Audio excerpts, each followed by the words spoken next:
Assalamualaikum warahmatullahi wabarakatuh. Nama saya Melan Septiani Babai dari kelas 2F, jurusan Pendidikan Guru Sekolah Dasar, Fakultas Ilmu Pendidikan Universitas Negeri Gorontalo.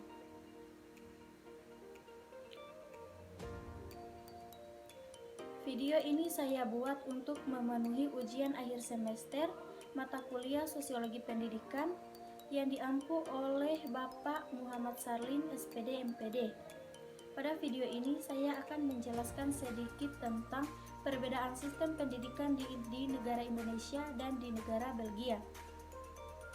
Sistem pendidikan di Indonesia terdiri dari beragam suku, bahasa, daerah, budaya, dan lain-lain, serta pendidikan Indonesia yang terdiri dari pendidikan formal, non-formal, dan informal. Sistem pendidikan yang efisien dalam pengelolaan waktu. Di dalam KBM, waktu diatur sedemikian rupa agar peserta didik tidak merasa terbebani dengan materi pelajaran yang disampaikan, karena waktunya terlalu singkat atau sebaliknya.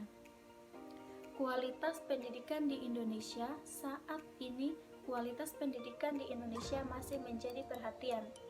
Hal ini terlihat dari banyaknya kendala yang mempengaruhi peningkatan kualitas pendidikan di Indonesia. Sarana pembelajaran juga turut menjadi faktor semakin tersudutnya pendidikan di Indonesia, terutama bagi penduduk di daerah terbelakang. Banyak penduduk di daerah terbelakang tersebut yang terpenting adalah ilmu terapan yang benar-benar dipakai buat kehidupan kerja. Ada banyak masalah yang menyebabkan mereka tidak banyak belajar normal seperti kebanyakan siswa pada umumnya, antara lain guru dan sekolah, sehingga perlu diteliti dan dicermati agar bangsa Indonesia dapat meningkatkan kualitas pendidikan dengan lancar dan dapat bersaing di era globalisasi. Penyebab rendahnya kualitas pendidikan di Indonesia yang menjadi penyebab adalah yaitu efektivitas pendidikan di Indonesia. Pendidikan yang efektif adalah suatu pendidikan yang memungkinkan peserta didik untuk dapat belajar dengan mudah, menghafalkan, dan dapat mencapai tujuan yang sesuai diharapkan. Dengan demikian, pendidik, dosen, guru, instruktur, dan trainer dituntut untuk dapat meningkatkan keefektivitasan pembelajaran agar pembelajaran tersebut dapat berguna. Yang kedua, efisiensi pembelajaran di Indonesia. Efisiensi adalah bagaimana menghasilkan efektivitas dari suatu tujuan dengan proses yang lebih mudah. Dalam proses pendidikan akan lebih baik jika kita memperhitungkan untuk memperoleh hasilnya baik tanpa melupakan proses yang baik pula. Efisien adalah bagaimana menghasilkan efektivitas dari suatu tujuan dari proses yang lebih mudah. Dalam proses pendidikan akan jauh lebih baik jika kita memperhitungkan untuk memperoleh hasilnya baik tanpa melupakan proses yang baik pula. Hal-hal itu jugalah yang kurang jika kita lihat di pendidikan di Indonesia. Nasional Pendidikan Indonesia atau BNSP.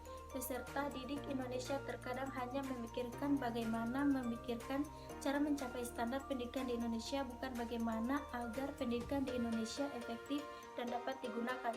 Tidak peduli bagaimana cara agar memperoleh hasil, atau lebih spesifiknya nilai yang diperoleh, yang terpenting memenuhi apa yang menjadi standar saja.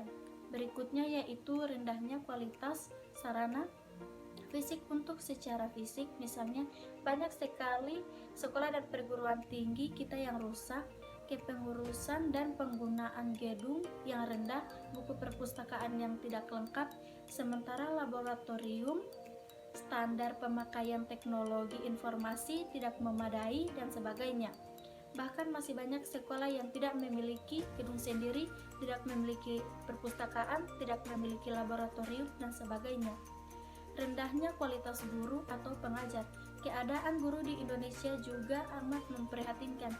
Kebanyakan guru belum memiliki profesionalisme yang memadai untuk menjalankan tugasnya sebagaimana disebut dalam pasal 39 Undang-Undang Nomor 30/2003, yaitu merencanakan pembelajaran, melaksanakan pembelajaran, menilai hasil pembelajaran, melakukan pembimbingan, melakukan pelatihan, melakukan penelitian, dan melakukan pengabdian masyarakat. Rendahnya prestasi siswa dengan keadaan yang demikian itu, rendahnya sarana fisik, kualitas guru, dan kesejahteraan guru, pencapaian prestasi siswa pun menjadi tidak memuaskan. Terakhir yaitu kurangnya pemerataan kesempatan. Memberikan kesempatan memperoleh pendidikan masih terbatas pada tingkat sekolah dasar, rendahnya kesejahteraan guru. Rendahnya kesejahteraan guru mempunyai peran dalam membuat rendahnya kualitas pendidikan di Indonesia. Selanjutnya yaitu sistem pendidikan di Belgia. Pada dasarnya, sistem pendidikan di Belgia mirip dengan sistem pendidikan di Eropa dan Amerika. Pendidikan di Belgia wajib bagi anak yang berumur 6-18 tahun. Pendidikan secara umum terbagi menjadi 3 tahap. Yang pertama, pendidikan dasar, terbagi menjadi TK dan SD. TK untuk anak berumur 2,5 tahun sampai 6 tahun. Pendidikan ini wajib anak boleh masuk sekolah sehari penuh, mulai dari pukul 8.35 sampai 12.25 atau hanya setengah hari. Di masa TK ini, pendidikan lebih banyak menetapkan kepada permainan, kesenian, bermain, dan lain-lain. Belum ada membaca, menulis, ataupun matematika. Yang kedua yaitu SD. Mulai umur 6 tahun, anak-anak sudah diwajibkan untuk masuk SD sehari penuh. Jika tidak, orang tua akan mendapatkan teguran dari pemerintah. Di sini sang anak mulai diajarkan membaca, menulis, serta matematika dasar. Yang kedua yaitu pendidikan menengah. 6-18 tahun, pendidikan menengah, siswa sudah mulai dijuruskan sesuai dengan minat serta kemampuan masing-masing. Terdapat 4 jenis pendidikan menengah, yaitu pendidikan umum. Sekolah ini bersifat umum. Materi yang diberikan tidak berjuruskan kepada bidang-bidang tertentu. Lulusan dari sekolah ini diharapkan dapat masuk ke universitas. Pendidikan teknik. Pendidikan yang kedua ini lebih menjurus ke bidang teknik seperti STM di Indonesia. Siswa diberi teori dan juga aplikasi mengenai teknik. Lulusannya akan langsung diserap oleh lapangan kerja. Selanjutnya, pendidikan untuk pekerja. Sekolah yang ketiga ini lebih aplikatif. Siswa langsung diberikan materi yang siap pakai di lapangan kerja. Selanjutnya yaitu pendidikan seni. Sekolah ini diperuntukkan bagi siswa yang sangat tertarik tentang kesenian, mulai dari seni suara, seni peran, seni tari, dan seni rupa. Selanjutnya yaitu pendidikan tinggi. Yang pertama, universitas. Universitas lebih menekankan kepada pendidikan untuk penelitian dan pengembangan ilmu atau sains. Jenjang pendidikannya sama seperti di Indonesia, hanya saja lama studinya lebih sedikit berbeda. Program sarjana ditempuh dalam 3 tahun, yang sebelumnya malah 2 tahun. Master ditempuh 1-2 tahun, serta program doktor 4-5 tahun. Selanjutnya, politeknik atau sekolah tinggi. Biasanya peminatnya adalah lulusan TSO atau KSO. Di pendidikan menengah seperti politeknik atau sekolah tinggi di Indonesia, sekolah ini lebih fokus pada ilmu terapan dan lulusannya pun disiapkan untuk langsung bekerja. Selanjutnya, lulusan ini hanya difokuskan untuk membahas pendidikan sarjana dan pasca sarjana. Karena mayoritas pelajar di Indonesia yang datang ke Belgia bertujuan untuk belajar pada jenjang ini. Program doktoral atau S3. Untuk program S3 biasanya harus melewati tahap seleksi wawancara, baik secara langsung atau diundang ke Belgia, atau secara tidak langsung melalui telekonferensi atau telepon. Penentuan penerimaan mahasiswa S3 diputuskan melalui rapat komite doktorat. Keputusannya dapat berupa tidak diterima, diterima langsung sebagai mahasiswa S3, atau harus melalui tahap pre-doktoral. Program doktoral di Belgia umumnya ditempuh selama 4 tahun. Kontrak universitas untuk mahasiswa program S3 umumnya 2 kali 2 tahun. Atau evaluasi setelah melewati 2 tahun pertama, seperti misalnya di UH, atau evaluasi tiap tahun misalnya di KUL. Program pre-doktoral merupakan proses seleksi lanjut calon mahasiswa S3. Lama program pre-doktoral ini berkisar sekitar 6-12 bulan atau 1 tahun. Selanjutnya sistem kredit. Untuk program sarjana, sistem kredit di Belgia sama dengan di Indonesia. Jika tidak lulus satu mata kuliah, maka hanya mata kuliah tersebut yang wajib diulang. Sedangkan untuk program diploma menggunakan sistem paket. Untuk program S3 terdapat sejumlah kriteria minimal yang harus dipenuhi, seperti jumlah aplikasi pada jurnal internasional dan beberapa kriteria lainnya. Selanjutnya, sistem evaluasi atau ujian. Pada dasarnya, kampus di Belgia menerapkan hampir seluruh siswa ujian yang diterapkan di Indonesia. Sistem yang digunakan sangat bergantung kepada dosen yang bersangkutan. Yang cukup unik adalah untuk program S1 dan S2 biasanya ujian akhir dilakukan dengan 2 tahap, yaitu ujian tertulis yang kemudian diikuti dengan ujian lisan.